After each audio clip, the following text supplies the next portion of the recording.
saying? Gotta do it hella big, had to run it back again. Light it up. Hella big. 2016 की बात थी जब Volkswagen ने India में एक हॉट हैच लॉन्च की थी। उसका नाम था पोलो GTI। वैसे तो वो गाड़ी एंथुसियास्ट को काफ़ी पसंद थी, लेकिन उस समय वो गाड़ी चली नहीं। वैसे तो उसके काफ़ी सारे कारण थे, लेकिन आज हम उसके बारे में नहीं बात करने वाले। आज हम बात करने वाले हैं एक नए GTI के बारे में। जी हाँ, कंपनी ने ये बैज इंडिया में वापस लाया है और इस बार एक बड़े, दमदार और ज़्यादा पावरफुल अवतार में। जी हाँ देवियों सज्जनों, स्वागत है आपका कारण बाइक हिंदी में। मैं हूं सेशन विजय राघवन और आज हमारे साथ है फोक्सवैगन की गोल्फ GTI।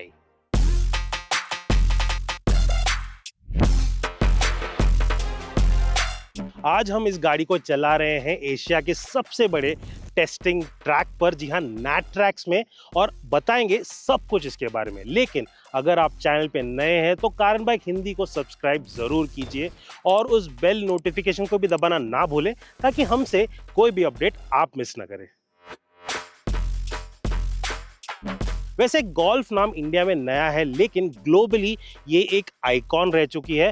फोक्सवैगन की one of the most popular car. In fact ये पिछले 50 सालों से एक लगातार चलती हुई मॉनिकर है कंपनी की तरफ से, और ये जो है इसका 8th जनरेशन मॉडल है। इनफैक्ट ये 8.5 कहते हैं, MK 8.5, बिकॉज ये इसका फेस लिफ्टेड अवतार है जो पिछले साल ग्लोबली लॉन्च हुआ था और आज इस वक्त इंडिया में मौजूद है। विजुअली बात करें तो यहाँ पे कुछ चेंजेस किए गए हैं compare to 8th generation model. Headlamps का जो सिग्नेचर पैटर्न है वो नया है। यहाँ पे आपको नए IQ LED हेडलैम्प्स मिलते हैं जो रिसेंटली लॉन्च टिगवान R लाइन में भी आपको देखने को मिला था। लेकिन GTI की कुछ खासियत है, वो है इसका जो रेड लाइन है ग्रिल की तरफ आप देखते हैं, वो इसका एक सिग्नेचर लुक है। साथ ही साथ GTI की बैजिंग यहाँ पे देखने को मिल जाती है। जो सेंटर में VW का लोगो है ये भी नया है। इनफैक्ट ये इल्यूमिनेटेड है। इनफैक्ट कंपनी का दावा है कि इंडिया में ये पहली फोक्सवैगन है जिसे एक इल्यूमिनेटेड लोगो मिला है। सेकेंडली यहाँ पे बम्पर भी नया मिलता है। जो इसका नया अपडेट है वो है इसके X shape LED fog lamps. जी हाँ, ये इसका एक सिग्नेचर लुक है और ये जो पैटर्न है आपको गाड़ी के टेल लैंप्स में भी थोड़ा बहुत देखने को मिलता है। जो स्पॉटेड LED का स्टार जैसा जो पैटर्न है टेल लैंप में भी देखने को मिलेगा, वो भी फुल LED है। साथ ही साथ आपको यहाँ पे एक अच्छा सा स्पोर्टी लुकिंग बम्पर भी मिल जाता है जो बॉडी कलर्ड और ब्लैक का एक कॉम्बिनेशन में आता है, तो वो भी इसके स्पोर्टी रूप को अच्छे से दर्शाता है। गाड़ी के हाइलाइट्स में एक और चीज़ जो शामिल है वो है इसके 18 इंच के नए एलॉय व्हील्स। वैसे तो ये काफ़ी दमदार दिखते हैं, लेकिन मुझे ये डिज़ाइन ज़्यादा पसंद नहीं आता। मुझे इसका जो ग्लोबल वर्जन है, जो मल्टी स्पोक है, वो मुझे ज़्यादा इसके लिए सूटेड लगता है। शायद कंपनी को वो एज एन ऑप्शन देना चाहिए फ्यूचर में। लेकिन हाँ, यहाँ पे आपको अगेन GTI की बैजिंग दिखने को मिलेगी और साथ ही साथ आप देख पाएंगे कि ये गाड़ी काफ़ी लंबी भी है। इनफैक्ट अगर मैं आपको बताऊँ कि ये फोक्सवैगन की टाइगून से भी थोड़ी सी लंबी है, टाइगून से थोड़ी चौड़ी भी है, लेकिन हाँ व्हील बेस और हाइट के मामले में थोड़ी सी कम है। जाहिर सी बात है, ये हैचबैक है, वो एक कॉम्पैक्ट SUV है, तो वो फ़र्क तो आएगा ही।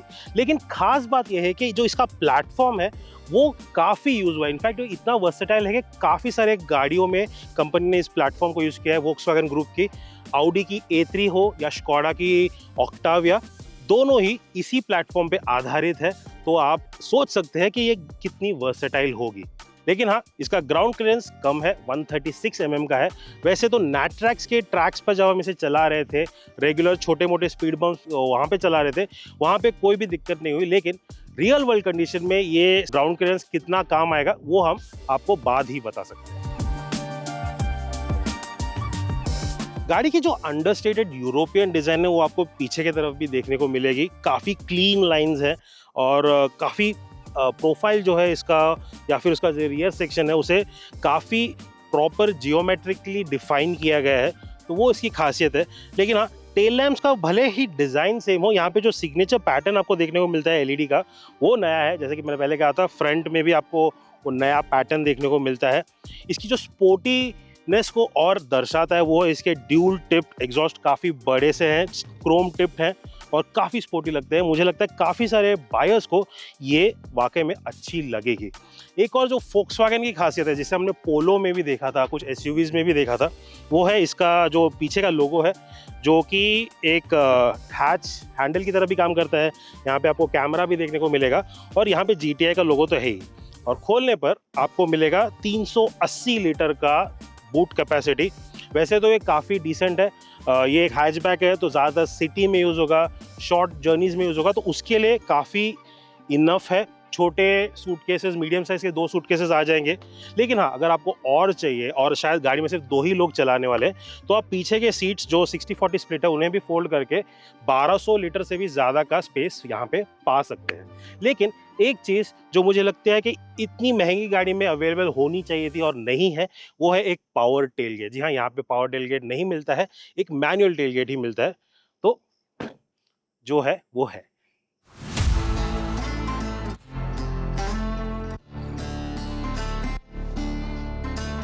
क्योंकि मैंने पावर टेलगेट की बात की थी, तो एक और चीज़ मैं बता दूं कि फोक्सवैगन गोल्फ में जो इसकी पिछली जनरेशन थी और उसके पिछले वाली जनरेशन थी, उन दोनों में ही आपको हाइड्रोलिक स्ट्रट्स मिलते हैं। मतलब यहाँ पे आपको इस मैनुअल स्ट्रट की ज़रूरत नहीं थी।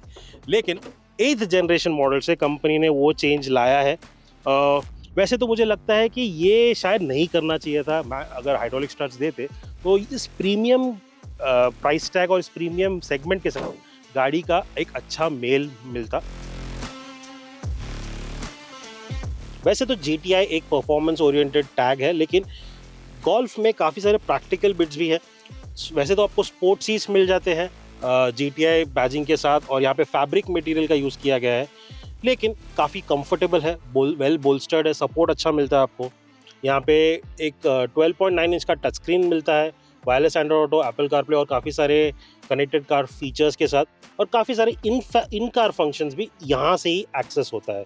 तो वो मुझे एक थोड़ी दिक्कत की बात लगती है। थोड़े और AC के लिए या फिर म्यूज़िक के लिए थोड़े एक्स्ट्रा बटन्स यहाँ पे दे सकती थी, कंपनी नहीं देती है।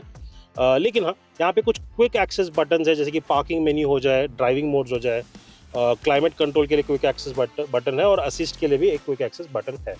स्टीयरिंग व्हील काफ़ी फोक्सवैगन कार्स का सिग्नेचर स्टीयरिंग है। यहाँ पे बटन्स काफ़ी सारे मिल जाते हैं, तो वो एक अच्छी बात है, और अच्छा सपोर्ट भी यहाँ पे मिलता है। GTI की बैजिंग यहाँ पे भी देखने को मिलती है।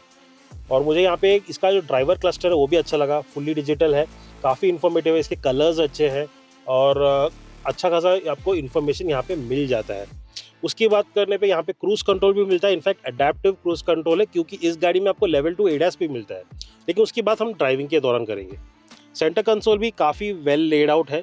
यहाँ पे वायरलेस चार्जर तो है ही, लेकिन उसके ऊपर एक कवर पैड भी दिया है, ताकि अगर जब आप वायरलेस चार्जर ना यूज़ करना चाहें तो वहाँ पे रख सकते हैं। 2 Type-C USB पोर्ट्स मिल जाते हैं, electronic parking brake auto hold के साथ मिलता है, इंजन स्टार्ट स्टॉप बटन है, और इलेक्ट्रॉनिक शिफ्टर भी है।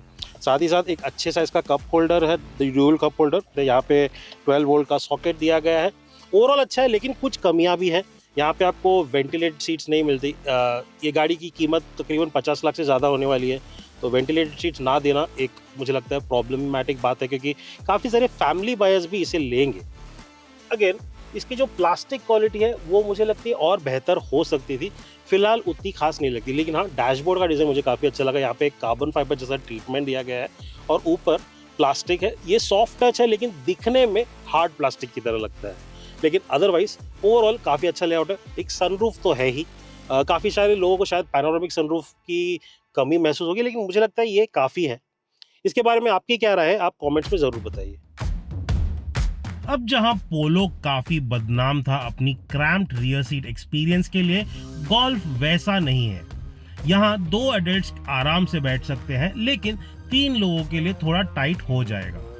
रियर पैसेंजर्स को मिलता है सेंट्रल आर्मरेस्ट कप होल्डर्स के साथ, रियर AC वेंट्स और एडजस्टेबल हेडरेस्ट भी। जो चीज मिसिंग है वो है retractable sunshades for the Windows. लेकिन क्योंकि ये एक CBU मॉडल है, उसके लिए आपको आफ्टर मार्केट सॉल्यूशन ढूंढना पड़ेगा। गोल्फ GTI सिर्फ एक फुल्ली लोडेड वेरिएंट में मिलेगी, तो सारे सेफ्टी फीचर्स स्टैंडर्ड है। इसमें आपको मिलता है 7 airbags, ABS with EBD, rear parking sensors, rear parking camera with park assist, isofix child seat mounts और सीट बेल्ट रिमाइंडर भी।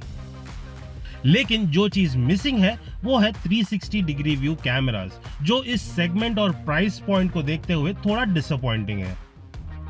जैसे पहले बताया था, इसमें VW ने लेवल 2 ADAS फीचर्स भी दिए हैं, जिसमें शामिल है front collision avoidance assist, lane keep assist और एडेप्टिव क्रूज कंट्रोल। लेकिन हम इन्हें ट्रैक पर टेस्ट नहीं कर पाए, तो इनका एक्चुअल परफॉर्मेंस जानने के लिए आपको हमारे रोड टेस्ट रिव्यू के लिए रुकना पड़ेगा। नई गोल्फ GTI में आपको Volkswagen का ट्राइड एंड टेस्टेड 2 लीटर का TSI इंजन मिलता है, और ये वही टर्बोचार्ज्ड पेट्रोल इंजन है जो आपको टिगवान R लाइन में भी देखने को मिला था। लेकिन GTI में ये ज्यादा पावर और टॉर्क जनरेट करता है, 261 ब्रेक हॉर्स पावर और 370 newton metre to be exact. Engine के साथ यहाँ पे आपको मिलता है 7 स्पीड का DSG automatic gear box. All wheel drive तो नहीं है, लेकिन आपको मिलता है XDX electronic front differential lock for better grip and traction. Power हमने कर ली है, लेकिन हाँ, इसका एक्सपीरियंस ही सबसे ज्यादा मायने रखता है, और वो है जो एंथुसियस्ट को पसंद आएगा। गाड़ी क्विक है, अजाइल है, और स्टार्ट होते ही आपको एक लॉन्च वाली फील देती है जो काफ़ी लोगों को पसंद आएगा। इनफैक्ट मुझे ये भी इसकी जो स्टीयरिंग है वो भी काफ़ी पसंद आई। एक अच्छा हेफ्ट है इसमें, और डायनामिक सा एक आपको ड्राइविंग फील मिलता है, जो अगर आपको पोलो ड्राइव करने में बहुत मज़ा आता होगा, तो वो जो मज़ा है यहाँ पे दुगना या 3 गुना हो जाएगा गोल्फ GTI के साथ। और वो है इसका USP। गियरबॉक्स 7 स्पीड का ड्यूल क्लच ऑटोमेटिक है, और ये वही गियरबॉक्स है जो आपको पोलो GTI में भी मिलता था।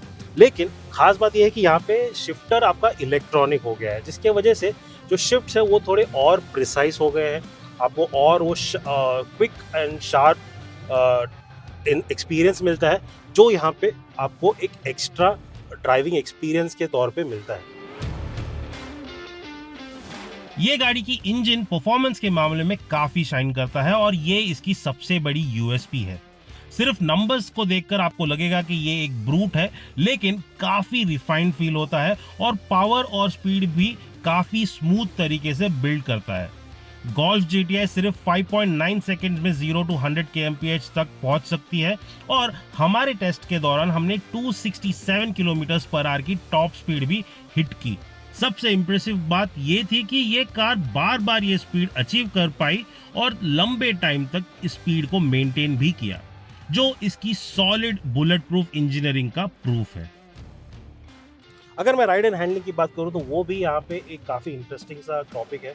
वैसे तो ये GTI है, तो परफॉर्मेंस कार है, लेकिन खास बात ये है कि आपको यहाँ पे राइड क्वालिटी इतनी डिसेंट मिलती है कि भले ट्रैक पर चलाए तो आपको प्रॉपर उसमें एक स्टेडीनेस और एक स्टेबिलिटी मिलती है, लेकिन आप नॉर्मल रास्तों पे चलाएंगे तो वहाँ पे भी ज़्यादा स्टिफ नहीं है, कंफर्टेबल है, तो आपको वहाँ पे ज़्यादा दिक्कत नहीं होगी। हैंडलिंग तो इसकी बढ़िया है ही, काफ़ी शार्प है, और जो लेन चेंजेस हो जाए या फास्ट लेन चेंजेस, वहाँ पे आपको कोई भी दिक्कत नहीं होती। तो ओवरऑल मुझे इसका परफॉर्मेंस काफ़ी अच्छा लगा, और आपको भी अगर आप परफॉर्मेंस के लिए इस गाड़ी को ले रहे हैं तो ये काफ़ी अच्छा लगेगा। इसकी जो ड्राइविंग एर्गोनॉमिक्स है वो भी प्रॉपरली सेट की गई है, और एज ए ड्राइवर्स का काफ़ी बढ़िया है, सब कुछ आपके तरफ है, तो वो एक बेनिफिट है यहाँ पे।